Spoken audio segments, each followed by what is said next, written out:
Saludos a todos, mi nombre es María Ángela Villa y para esta presentación hablaremos sobre el análisis y de estas premisas teóricas que es la Hacienda Pública Nacional, tocando temas como el modelo económico, el presupuesto, la justificación eh, jurídica de sus clasificaciones de los ingresos y obviamente tomando de la mano en el marco legal venezolano que es la Constitución de la República Bolivariana de Venezuela y el Código Orgánico Tributario. Comenzando con este primer tema, vamos a hablar en la Hacienda Pública Nacional como una definición, la regulación y estos componentes, administración y control de la misma. Para poder entender muchísimo más, vamos a tomarlo como un ejemplo y vamos a imaginarnos que el país es, y lo vamos a llamar como un amigo, el gigante, en la cual tiene una gran responsabilidad. Esa responsabilidad es cumplir con cada uno de los proyectos que ha prometido. Para realizar esto se necesita dinero. Ese dinero va a ser todo lo que implica en los bienes del gigante, o sea, los bienes del país, como las grandes empresas que posee o los edificios. Y en ellos va a ser su tesoro. Esto es lo que vamos a llamar como Hacienda Pública Nacional. Entonces, aquí tenemos que hay dos grandes reglas para llenar ese tesoro. La primera son la regla de oro. Esto nos vamos a dirigir más a la Constitución. Entonces, aquí tenemos el artículo 316, que es el instrumento de justicia social. Esto nos habla de la progresividad y capacidad económica. También tenemos el que es, en ella también vamos a explicar un ejemplo, por ejemplo, lo que es la regla de la torta justa. Entonces, el gigante solo puede pedir cuotas, que son los famosos impuestos, si se hace con justicia. Entonces, la persona que tiene gran fábrica, que tiene una gran empresa, debe pagar una cuota más grande que la persona que apenas tiene un pequeño kiosco, una pequeña bodega. Entonces, pide más al que más puede para ayudar a todos. Por otro lado, tenemos el artículo 317, que esto habla del control formal y sustantivo. Esto es del principio de legalidad. Entonces, aquí tenemos como la regla del permiso. Entonces, el gigante, el país, no puede inventar una cuota nueva un día cualquiera, por ejemplo, que coloque un impuesto o algo así, que su valor sea el doble. Entonces, todas esas cuotas deben tener un permiso del Parlamento, que es una ley. Si no hay una ley que lo diga, el dinero no puede entrar al tesoro. Y por este lado vamos a irnos un poquito más al manual de las cobranzas del gigante. Esto nos va a dirigir al Código Orgánico Tributario. Entonces, ya sabemos lo que puede, lo que no puede hacer. Ahora vamos a llenar ese tesoro de la manera más ordenada posible. Para ellos, este manual nos va a permitir que esto sea de una manera mucho más organizada, más detallada. Entonces comenzamos en los componentes. ¿De qué se compone ese tesoro? En el artículo 12 del Código Orgánico Tributario nos habla de los impuestos, las tasas, las contribuciones especiales y la moneda de castigo que vendría siendo las multas. También tenemos en la administración, ¿quién administra eso? Entonces, para tener un poquito más en claro, esto vamos a tomarlo como un vigilante. El administrador necesita en la administración, el gigante necesita a un ayudante. Ese ayudante va a ser el CENIAT, como lo conocemos. Entonces, él va a tener el poder de revisión y determinación y también de gestión y recaudación. Esto lo explica en el artículo 127. Y también tenemos el del control. ¿Cómo vamos a saber que este tipo de cosas se lleven de la manera más transparente y más legítima posible? Entonces, en el artículo 256 y 268 nos habla sobre ese control de pataleta y el control de juez. Continuando, también tenemos por aquí el segundo, que es la clasificación jurídica de los ingresos. Entonces, el Estado obtiene dinero de dos formas principales, que lo vamos a ver. Pero antes tenemos que el marco constitucional y legal establece como una operación el artículo 156, numeral 12, que atribuye al poder nacional. Entonces, el gigante, que es el país, es la competencia exclusiva para crear los grandes tributos, que es, por ejemplo, el impuesto sobre la renta, el IVA y entre otros. También tenemos el artículo 316, que eso vamos a estar hablando en lo muy constante, como fue anteriormente, que es el principio de la progresividad. También el artículo 317, que es el principio de la legalidad tributaria. Entonces, en estas dos clasificaciones que estábamos mencionando, tenemos la clasificación jurídica, las cuales en esta clasificación jurídica, que la primera es el ingreso de derivados. Esto nos habla sobre la actividad por ejercicio de la soberanía. Entonces, aquí tenemos que esta categoría agrupa los ingresos que el Estado obtiene mediante su poder coercitivo o su potestad de mando, obligando a los participantes, a los particulares, a pagar el dinero que el país gigante cobra por su derecho de ser la autoridad, usando la ley para exigir. Entonces aquí tenemos el ejercicio del poder tributario que estábamos mencionando, que habla sobre los impuestos, las tasas, contribuciones, también la explotación de la potestad sancionaria, las multas, sanciones pecuniarias, y la gestión creditaria, que son operaciones de crédito público, que esto es de la emisión de bonos, préstamos, entre otros. Por otro lado, tenemos lo que son los ingresos originarios. Esto es la actividad por gestión patrimonial. Entonces, esta categoría incluye los ingresos que el Estado obtiene al ejercer un dominio sobre sus propios bienes o al participar en actividades económicas, actuando como un particular o empresario. Entonces, el dinero que el país gigante gana por ser el dueño de su propia riqueza va a esta actividad jurídica, que son los conceptos legales, según las leyes. Entonces, aquí tenemos que la gestión patrimonial y empresarial, que es la renta de empresas, de estados, dividendos, utilidades y rentas patrimoniales, como alquileres, ventas, entre otras, como bueno, por la venta del petróleo, por ejemplo. También está la renta del dominio, que estos son las regalías, impuestos específicos a la extracción y ganancia de la venta del petróleo. Continuando, tenemos en el segundo tema, que es lo de las influencias del modelo económico. Esto es de la generación de recursos y dependencias. Entonces, hablando un poquito más acerca de ellos, tenemos que el modelo económico del país, este amigo, es una forma en la que él decide en dónde se saca el dinero. Los artículos que se van a constituir de aquí no solo son reglas, son la filosofía que guía esa decisión. Y esto afecta directamente cómo se llena ese tesoro, cómo se llena esa hacienda pública nacional. Entonces, tenemos aquí lo primero, que es la centralización de poder para cobrar. Entonces, aquí nos dice que el gigante es un acapador. Aquí el gigante decidió hacer este libro, por así decirlo, que él solo tendrá el poder sobre las fuentes de dinero más grandes. ¿Sí? Aquí tenemos en el artículo 156, numeral 12, como lo hablamos anteriormente, también vamos a tomarlo aquí.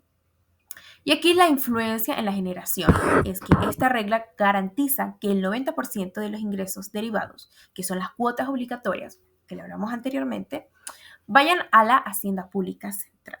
Esto asegura que todo el país tenga dinero, pero deja a los pequeños, por ejemplo, los estados y municipios. Tenemos por otro lado el modelo de la renta petrolera. El gigante, que es el país, que es empresa única. Entonces el modelo venezolano se distingue porque este país no confía solo en cobrar cuotas, que son los impuestos derivados, sino que apoya su propia riqueza natural. Entonces aquí es donde vamos con los ingresos originarios, por ejemplo, lo que es el petróleo. Esto hace que la hacienda pública dependa de lo que se llama renta.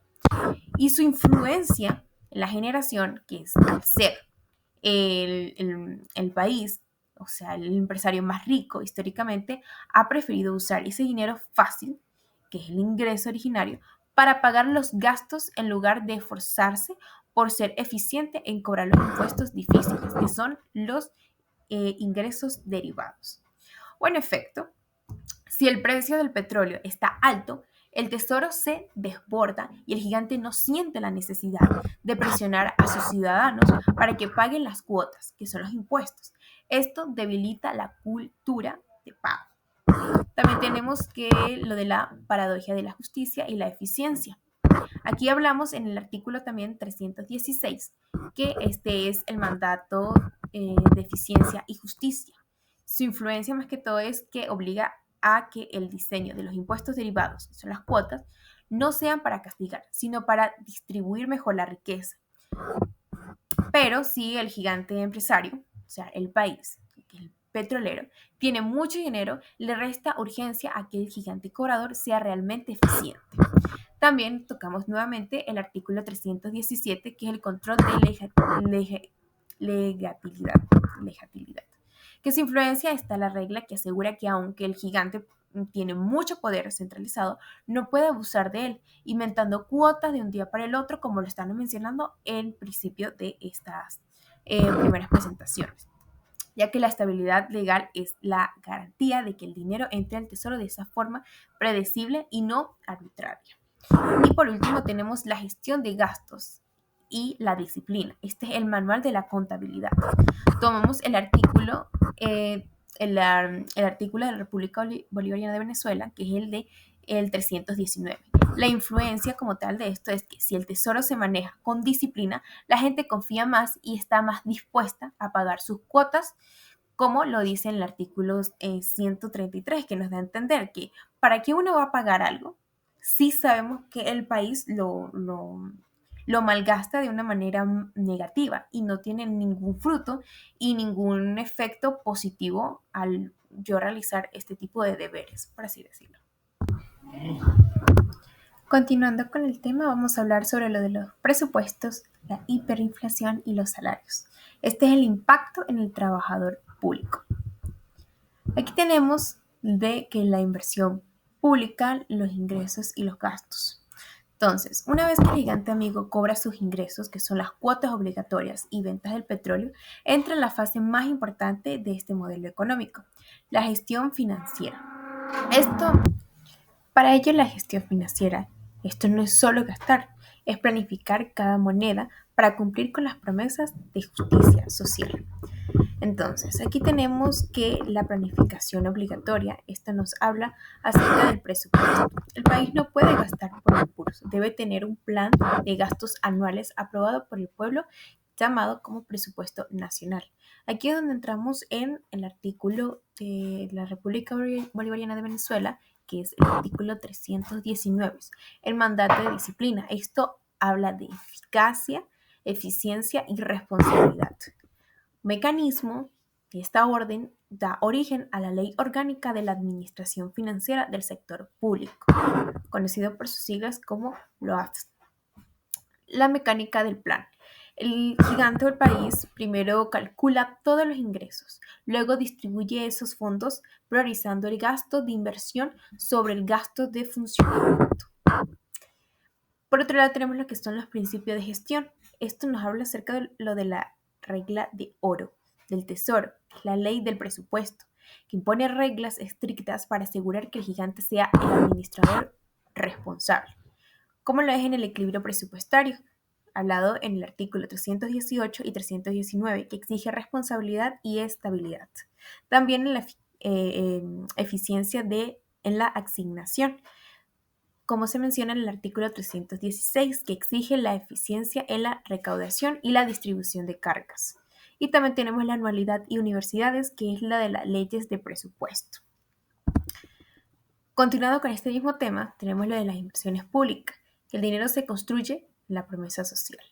Entonces, esto es el corazón del modelo económico venezolano, porque es la forma en que el gigante o el país cumple su promesa de justicia social, mencionada en el artículo 316. Es el dinero que construye el futuro, no solo el que paga las cuentas del día a día. Entonces, como tenemos en desarrollo productivo, que es la inversión en las empresas estatales, que son los ingresos originarios e infraestructuras para garantizar el dominio del país sobre sectores estratégicos, que esto es en el artículo 302. Tenemos en el gasto social, que cumplir el mandato de progresividad en el artículo 316, transfiriendo riqueza hacia los sectores más pobres. También tenemos la vigilancia del tesoro, que esto es del control político-social. Para que la inversión se haga bien y el presupuesto se cumpla, el país está bajo constante vigilancia. Entonces, aquí es donde va el control de la Asamblea Nacional, el artículo 317. El gigante necesita que la Asamblea Nacional, los representantes del pueblo, aprueben este presupuesto. Y por ello tenemos lo que es la policía de gastos. Esto es las instituciones especializadas que revisan los libros de contabilidad del gigante, en este caso el país, después de que el dinero sale. Eso es como vamos tratando en cada uno de nuestros estados de bienestar.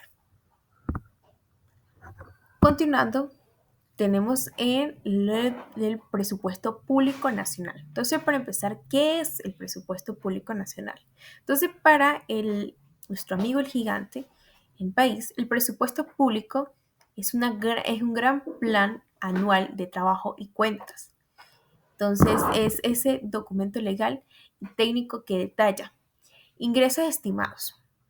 Esto de cuánto dinero espera recibir la Hacienda Pública Nacional durante el año.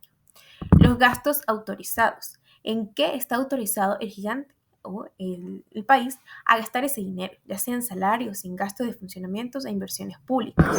Entonces aquí es donde entramos con las normativas y principios del presupuesto. Que el gran plan de gastos del país no es opcional, es obligatorio y está regido por principios constitucionales y leyes operativas. Como el artículo 319, el fundamento, ordena que la administración del Tesoro se rija por un presupuesto aprobado por ley y que se ejecuta con eficiencia, eficaz y responsabilidad. También tenemos lo que es la normativa principal, que esto está en orden de que dio vida a la Ley Orgánica de la Administración Financiera en el sector público. Tenemos lo que es el principio clave. Estos son que vendría siendo que el gigante debe planificar sus gastos, de modo que sean iguales o menores a sus ingresos estimados. Esta regla es la alcancía para evitar que el tesoro, que es la hacienda pública, se endeude sin control. Entonces, como la legalidad del artículo 317, el gasto, al igual que el ingreso, debe estar autorizado por el Parlamento.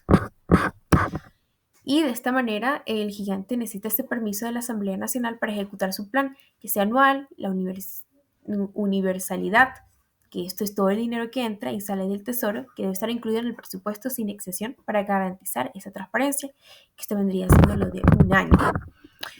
Y aquí tenemos lo de las influencias de la hiperinflación en la capacidad operativa. Entonces, la hiperinflación es como si una terrible maldición cayera sobre el tesoro del gigante, cayera en la Hacienda Pública Nacional del país.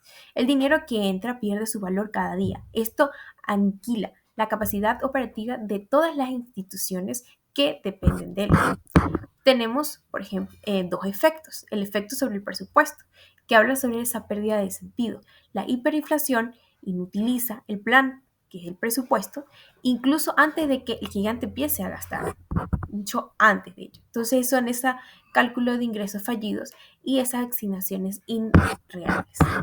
Por otro lado, tenemos el efecto sobre las instituciones, que es el brazo del gigante. Los brazos gigantes, que son los hospitales, universidades, empresas públicas, se vuelven inoperables porque su capacidad de compra se desvanece. Y para concluir, tenemos el impacto laboral y dolarización. Esto es de la crisis del salario público. Entonces, todo este modelo económico del país le exige cumplir con la justicia social. Sus trabajadores públicos, maestros, médicos, policía, son el pilar de esta promesa. Sin embargo, la hiperinflación convierte el pago en bolívares en una traición a ese pilar. Tenemos, por ejemplo, lo que es el pago en bolívares, que es ese papel en la cual cuando el país paga salarios, pensiones y jubilaciones, el bolívar digital o soberanos, con la cual es el problema, no es la tecnología, ya que lo digital versus el papel, a veces tenemos como cierto dilema. sino la destrucción del valor causado por la hiperinflación. No es culpa de lo digital, es esa hiperinflación. Entonces, ¿qué siente el trabajador? O el salario ilusorio. Entonces, el gigante paga con muchos bolívares que él mismo tuvo que emitir, o sea, imprimir, porque no tiene suficientes ingresos derivados, que son impuestos, ni ingresos originarios, que es el petróleo, la cual valga de verdad o devorados al instante, que el dinero que salga o sale del tesoro, que es la de la Hacienda Pública Nacional, pierde su poder de compra casi al instante, ya que es contundente esta información, que es de fuentes en videos recomendados para la clase, en la cual en este video mencionan que cada minuto la inflación en Venezuela incrementa lo mismo que en Colombia durante 6 meses, una comparación de Venezuela y Colombia. Entonces, el sueldo se convierte en polvo antes de que el trabajador pueda usarlo. O, por ejemplo, el castigo a la lealtad. La hiperinflación golpea fuerte a quienes cobran los salarios y pensiones pagados en bolívares por el gobierno. Entonces, el gigante condena a sus empleados a usar la moneda que no vale, mientras que la economía informal y privada usa dólares. Esto genera una gran injusticia social, la cual va violando directamente el artículo 316 de la Constitución de la República Bolivariana de Venezuela, que exige la elevación del nivel de vida. Por otro lado, tenemos la dolarización. Esto es una solución como un costo imposible ante la devaluación. La gente naturalmente usa dólares o usa el dólar como una moneda de escape y de referencia. Pero dolarizar la nómina pública es la encrucijada más difícil del tesoro. Entonces, dilema económico, ¿de dónde saco dólares? En la Hacienda Pública Nacional tienes un problema simple, pero irresoluble. El país no puede imprimir dólares para pagar a sus millones de empleados en dólares, en USDT. Necesitaría una fuente de divisas constantes, masiva y garantizada, lo cual que es la dependencia de la renta única. El único ingreso grande del gigante es el petróleo, que ese es el ingreso originario que lo estamos mencionando constantemente, que genera divisas, pero la producción está baja y las sanciones limitan su venta. También el costo inmanejable, la cual dolarizar las condiciones laborales, salarios, pensiones y jubilaciones de todo el sector público, representaría una salida masiva e insostenible de divisas en tesoro. Entonces, el gigante no tiene la cantidad de dólares suficiente para mantener ese compromiso sin quebrar el equilibrio presupuestario. También está el miedo a la escasez. Si el gigante promete pagar en dólares y el petróleo cae un mes, estaría incumpliendo una promesa fundamental y generando una crisis de credibilidad total. La restricción legal, la cual la bandera de la soberanía formalmente. Entonces, el país se ata a su bandera. Y en el artículo 318, que la moneda es el bolívar.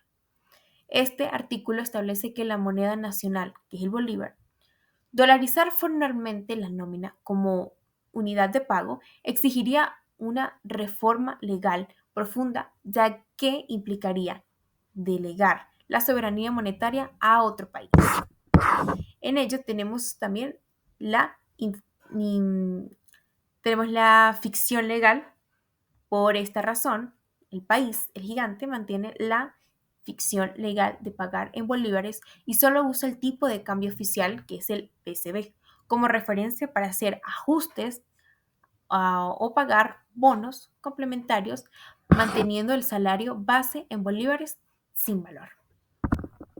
Muchísimas gracias por su atención. Espero les guste mucho esta información y estoy al tanto. Muchísimas gracias.